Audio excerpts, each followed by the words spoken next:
बार पाकिस्तान ने जीतना सीख लिया है।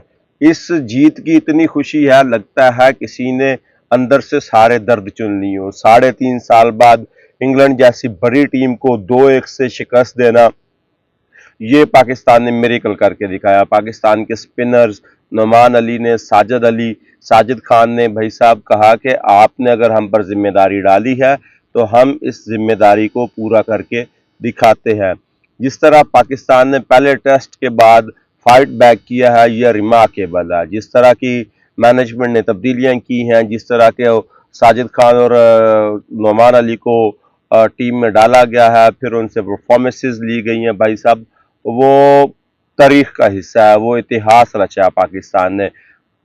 आकब जावेद ने इनिशिएटिव लिया, मैनेजमेंट तब्दील हुई तो उसने कहा कि भाई साहब इनको हराना है तो विकेट से घास उड़ा दो, विकेट को क्रैक कर दो, खुश्क कर दो, और इस पे बॉल जो है वो रिवर्स भी होगा और स्पिन भी होगा। तो पाकिस्तान ने स्पिन के ऑप्शन को आजमाया और उसी स्पिन ने इंग्लैंड का तहबाला कर दिया।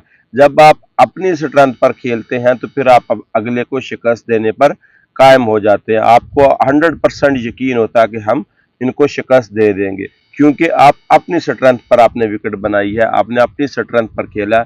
तो इंग्लैंड की समझबूझ में ही नहीं आया कि इनको खेलना किस तरह है। अगर आप पहले टेस्ट में देखें तो पाकिस्तान ने एक डेड विकेट बनाकर एक इनिंग से वो मैच हार गया था, और जहां पे जय रॉट ने और हैरी ब्रॉक ने पाकिस्तान की जई तई फेर दी थी, वहां से पाकिस्तान ने फाइट बैक किया है और तीसरे दिन में टेस्ट मैच खत्म करके रख दिया।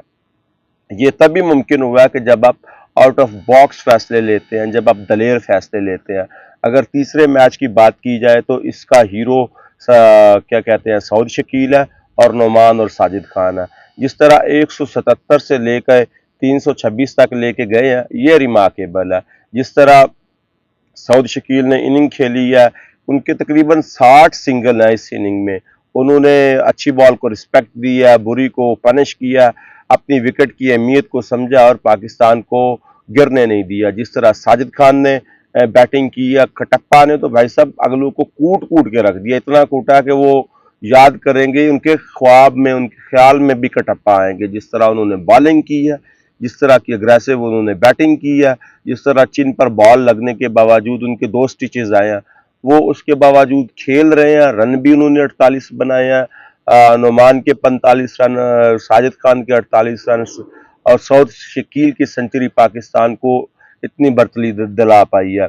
और 37 रन के टारगेट को पाकिस्तान ने यूं चेज किया। 383 के स्ट्राइकर से शान मसूद खेले हैं। Can you imagine? जब आपको पता है कि अब यहां से हमने जीतना है तो फिर आपकी टून ही अलग होती है, और वो टून जो है दिखाई है अपने शान मसूद ने।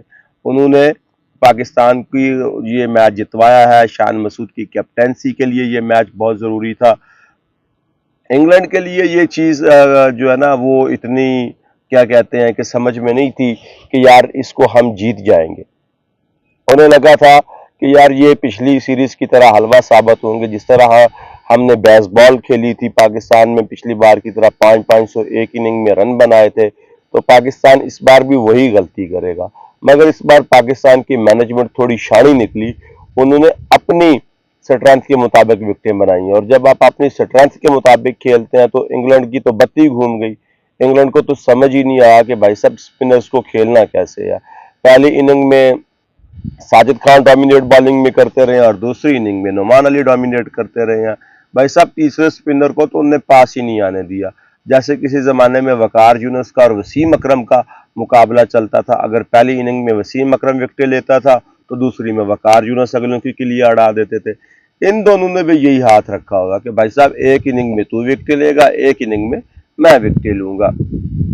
साजिद खान ने इस इनिंग में 10 विकेटें ली हैं और नुमान अली ने 9 विकेटें ली हैं। टोटल इस बार 19 विकेटों के आसपास जो है वो फिर इन दोनों ने ली है।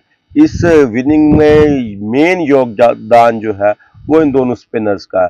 जब आप रिलाय करते हैं, जब आप डोमेस्टिक परफॉर्मर को मौका देते हैं और कंटिन्यूसली मौका देते हैं, तो फिर वो आपको जीत प्रोड्यूस करके देता है।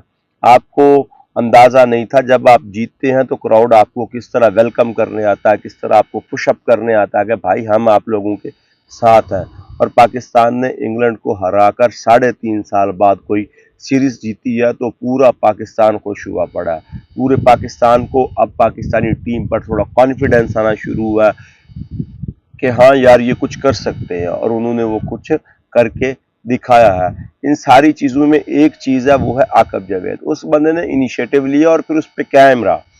उसको इंग्लैंड की स्ट्रेटजीज पता थी, इंग्लैंड की एबिलिटी पता थी, इंग्लैंड की खूबी पता थी, खामी पता थी, और पाकिस्तान की भी खूबी पता थी कि इनको स्पिनर से पकड़ सकते हैं, और स्पिन बॉलिंग ट्रैक बना के, स्पिन ट्रैक बना के, उनको खुश करके, उनके ऊपर हीटर चला के, इंडस्ट्रियल फैन चला के, बेशक उन्होंने पीसीबी का बिल बढ़ा दिया होगा इलेक्ट्रिसिटी का, लेकिन इस जीत के सामने वो बिल एक छोटी सी अहमियत रखता है।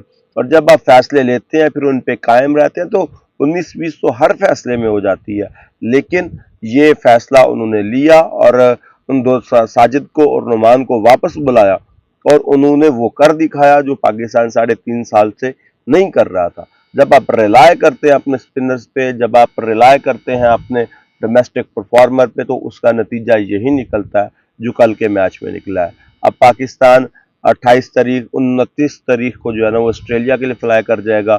उससे पहले पहले बहुत बहुत मुबारक हो शान मसूद, आपने भी अपनी कैप्टनसी में कर दिखाया। आपको इस जीत की बहुत सख्त ज़रूरत थी कि आपकी कैप्टनसी जो है ना वो दांव पे लगी हुई थी। शुक्रिया पाकिस्तान।